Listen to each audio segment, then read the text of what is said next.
first down. He was well over 100 yards last week. He told us this week, a little ambitious, said he wants to hit that 200 mark. We'll see. Makes sense, though, doesn't it? Have we ever run into a running back that had a great game the week before that didn't think that's just going to naturally continue? Just make sure you feed me the football. And that's what they're all about.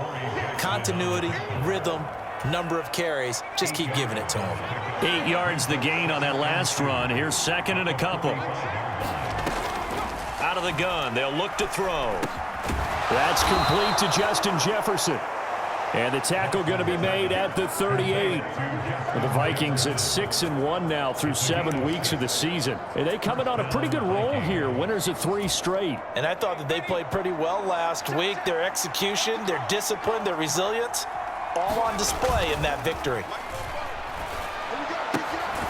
There's a ball thrown right side and complete. And he'll be marked down right at the 20-yard line.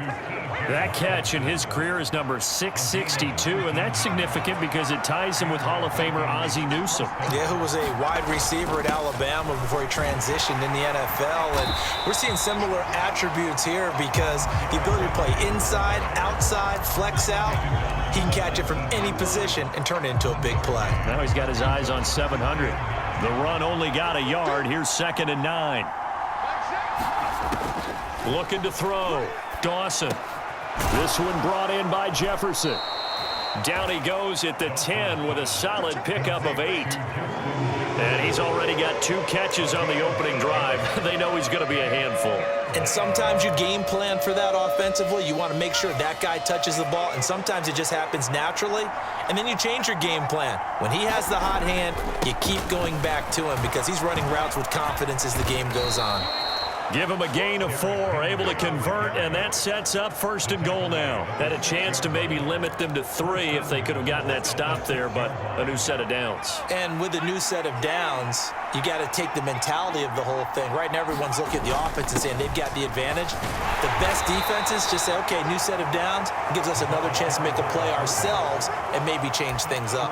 A nice pickup of 6 there to get him closer to the end zone, and it'll be 2nd and goal.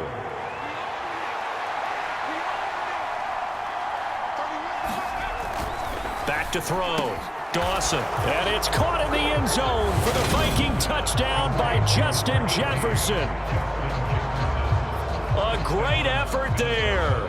His 11th touchdown of the year. And the Vikings are on the board first here this afternoon. Looking sharp on that first drive. These guys, of course, coming off back-to-back victories, and you see that kind of advancing into this game, don't you? You certainly do, and when you have a team that doesn't get too full of itself, even though they've won 2 games in a row, you get the end result that we saw there, that nice opening drive because they're sharp, they're focused, and they're locked into everything that they're doing.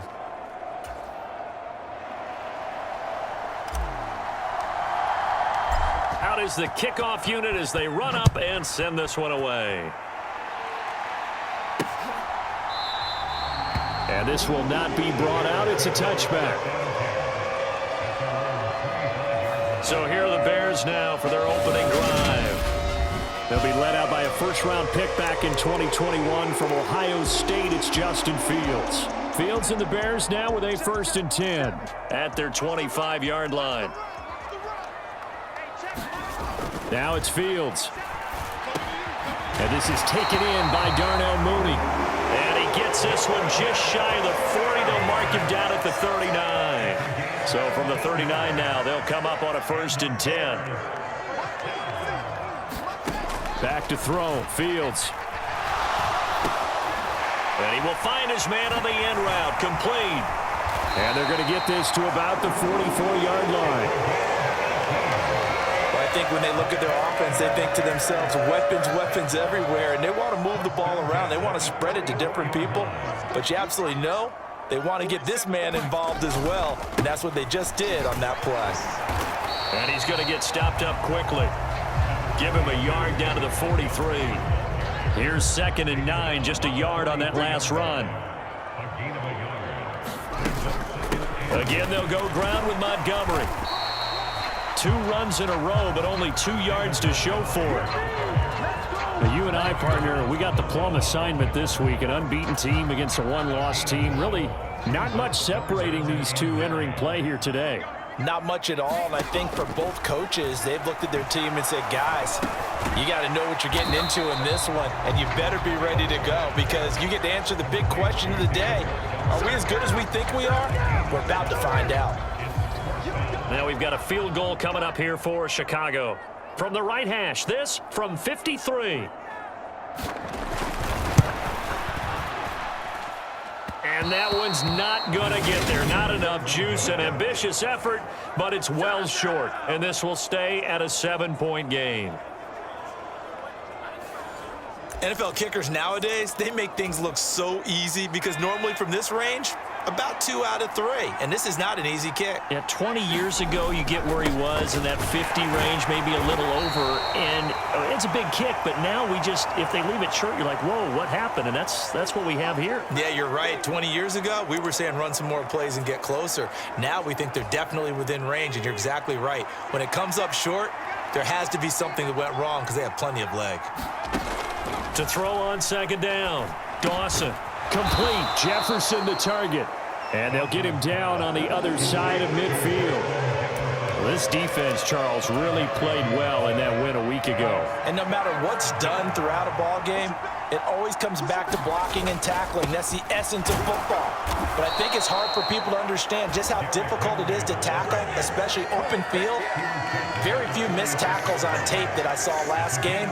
This team does a nice job of getting their opponents on the ground. That's about what you would expect since they're so efficient on picking up third downs in the top 5 in the NFL. It's all a mindset, and I guarantee you, it started in the offseason. Third down's important to them. They find a way to pick them up at a very good clip. Well, that one sailed a bit, but the catch is still made. 17 yards, first down, Vikings. Someone sharp in this game. I mean, a touchdown pass on the first drive and comes right back, and he's flinging it around really well here. A really nice throw there to pick up the first down. You kind of just feel a laser focus and confidence about him, and I think we saw that this week, didn't we? Talking to him and the coaches, they felt good about his performance coming up. Yeah, I was really impressed with that last practice we saw when they went through 2-minute drill, when they went through all the different situations. Ball hardly hit the ground, and I thought, yeah, he might be locked in for this one. Back to the ground now. It's Henry. And he's going to push his way down to about the 12. 42 yards rushing for him now to this point. Pretty effective run there, and now they can start to smell that end zone. Pound the rock. Make sure you use your O-line to set the tone of dominance and physicality, and pound the rock. And he'll be taken down here at about the 11. They got 2 of the 3 they needed there. Leaves them with third and just a yard. So they just need 1 yard here to pick up the first down. And again, they'll go right back to their fullback. And he will have the first down inside the 10 to the 9-yard line. There you go, partner. That's some old-school football right there. You need 1 yard? Give it to your bruiser at fullback and let him get the job done. Henry. And he maneuvers his way down to the 3-yard line. He'll get 6 on the ground there, and it'll be second and goal coming up. He's hit pay dirt a lot this year, but not that time. Yeah, I'm tracking right there with you. You're exactly right. He's found the end zone plenty of times. No way I can find any fault with the call. He may not have scored there, but of course you're going to give it to him. And it's caught in the end zone for the Viking touchdown by Justin Jefferson. A great play there with his second touchdown of this opening quarter. And the Vikings lead this now 13-0 here in the opening quarter of the ball game. Still first quarter, 2 receiving touchdowns for him. How are they going to slow him down? I think they're thinking about altering their game plan. Whatever they came in with, now maybe you switch a better cover guy to him. Or you make sure you have more people in his general area wherever he lines up to at least try and discourage them from throwing the ball to him. Minnesota's kick team ready, and the Vikings booming away. And from back there, a wise move. He'll just sit on this one, and it'll come out to the 25. Chicago works their way back onto the field here for their second drive of the game. And you figure this should be a healthy, arrested, a focused unit, and they're working on a good winning streak. They had the week off last week. This is really a team, Charles, that should be in top 4. I would agree absolutely with that. What coaches worry about, what organizations worry about, though, is overconfidence. They've been playing so well, and now they've had that extra time off. And we've seen teams come back off the open week and come out flat. So what a lot of good coaches do is they kind of game plan for that with their teams. On defense, they may blitz more in the beginning to get them going. On offense, they may go more up-tempo. Anything to get them out of that lethargy right at the beginning.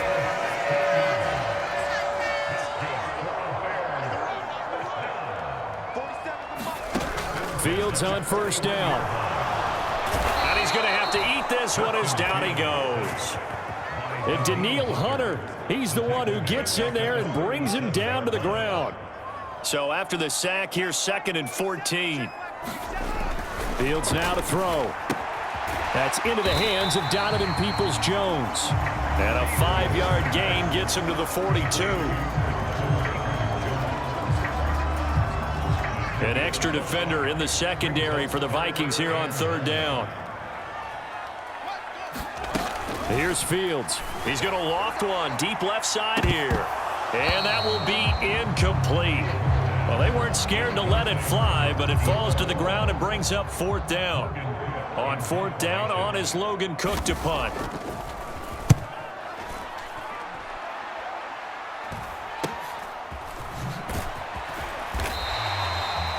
A 40-yard punt, give him 3 on the return, and it will be Vikings ball, 1st and 10.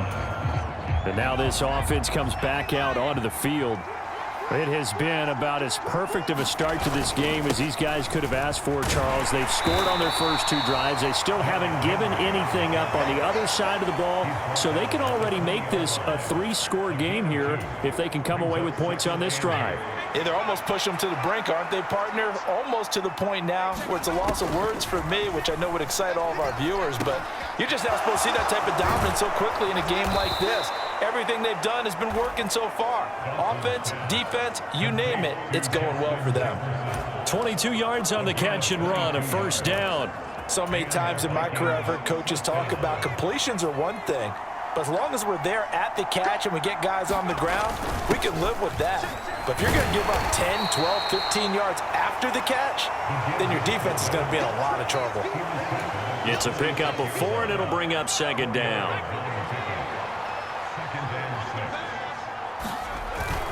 10th carry now for Derrick Henry. He'll be taken down at the 48 for a pickup of 2 yards. And the big fella stuffed that one up in a big way. I think doubling him has to be a priority because you can't move up to the next level if you don't take care of him first. From the gun on 3rd down, Dawson. Over the middle, it's complete. And he's going to have another 1st down.